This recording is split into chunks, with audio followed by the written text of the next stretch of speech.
नोएडा के सेक्टर 107 में Valentine day के दिन एक कपल की खून से लथपथ लाश इसी कार से बरामद हुई है। दरअसल दोनों को गन शॉट इंजरी थी और जो मृतक है उनकी पहचान त्रिलोकपुरी के रहने वाले सुमित और इसके अलावा सेक्टर 58 नोएडा की रहने वाली रेखा के रूप में की गई है। पता चला है कि पिछले कई सालों से दोनों एक दूसरे के को अच्छे से जानते थे, दोनों का प्रेम प्रसंग चल रहा था, लेकिन किसी बात को लेकर दोनों के परिवार वाले इस शादी के लिए या फिर कहें इस रिश्ते के लिए तैयार नहीं थे, जिसको लेकर आज सबसे पहले सुमित ने, क्योंकि सुमित के हाथ में पिस्टल बरामद हुई, जो अंदेशा लगाया जा रहा है कि सुमित ने पहले रेखा को गोली मारी और उसके बाद फिर खुद को गोली मारकर खुदकुशी कर ली है और इसी कार से दोनों की जो डेड बॉडी है वो बरामद हुई है।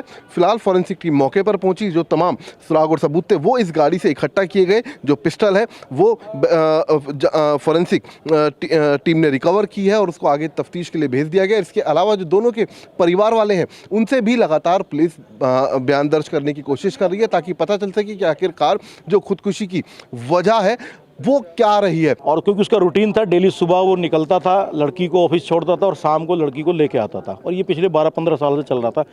तो परिवार को यही लगा कि रूटीन में जा रहा है, छोड़ने कोई बात नहीं, ऐसा चलता। लेकिन उसके बाद जो है उसके एक जीजा का कॉल आया है, उनके कोई रिलेटिव थे, जीजा थे, कौन थे, उनका कॉल आया जो ISD नंबर से आया, यानी कि विदेश से कॉल आया और वो धमकी भरे लहजे में सुमित की जो बड़ी भाभी है उसको धमका रहे थे। जिसके बाद जो है जब लेडीज़ को कोई भी धमकाएगा या इस तरीके की वो होगी तो परिवार में बात फैलती है। जब मुझे पता चला तो मैं गया हूँ। उसके बाद उस शख्स से मैंने भी बात करी है। दो शख्स थे एक्चुअली, एक तो जो धमका रहा था और एक जो बाद में मैंने जब बात करी तो क्राइम ब्रांच का बता रहा था अपना। हमने रिकॉर्डिंग भी करी है उनकी, क्योंकि हमें पहले से अंदेशा था, क्योंकि कास्टिज्म को लेकर इनका जो चल रहा था परिवार का, लड़की की फैमिली का, उसको हमें अंदाजा, तो हमने सारी रिकॉर्ड करी है। लड़की जो है फैमिली फंक्शन में आती थी तो बहुत हेल्दी मतलब रिलेशनशिप थी, कोई ऐसा नहीं है। और 12-15 साल आप समझ सकते हैं कि 12-15 साल रिलेशनशिप जो चलती है वो किस तरीके की रिलेशनशिप, कोई ऐसी कोई डिस्प्यूट कोई हमें तो नहीं लगा।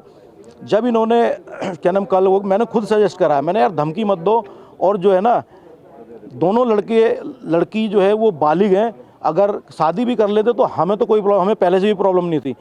मैंने कहा लेकिन कोशिश ये करो कि कहीं ऐसा ना हो कि कोई गलत कदम उठा ले। तो उसके बाद जो है मैंने उनको सजेस्ट किया कि आप जो है मिसिंग की कंप्लेन करो।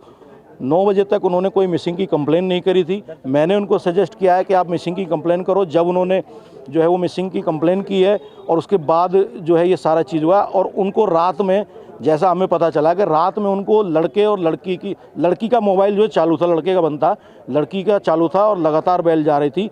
उनको जो है लड़की की लोकेशन लड़की की फैमिली को मिल चुकी थी रात में ही। और जो गाड़ी जो मिली है वहाँ से, जो इनका घर जो है मेरे ख्याल से ज़्यादा दूर नहीं है, 100-200-300 इतना मतलब डिस्टेंस होगा, वहाँ मिली है। देखो मुझे तो सस्पेक्ट लगता है, मुझे संदिग्ध लगता है, मुझे सुसाइड फिलहाल अभी तक नहीं लग रहा है। सुमित क्या करता था, रेखा क्या? सुमित जो है पहले जो है एज ए मतलब क्रिकेटर खेलता था। वो क्रिकेट अंडर-19 जोन लेवल पर उसने खेला, हिमाचल पंजाब कहीं तक गया।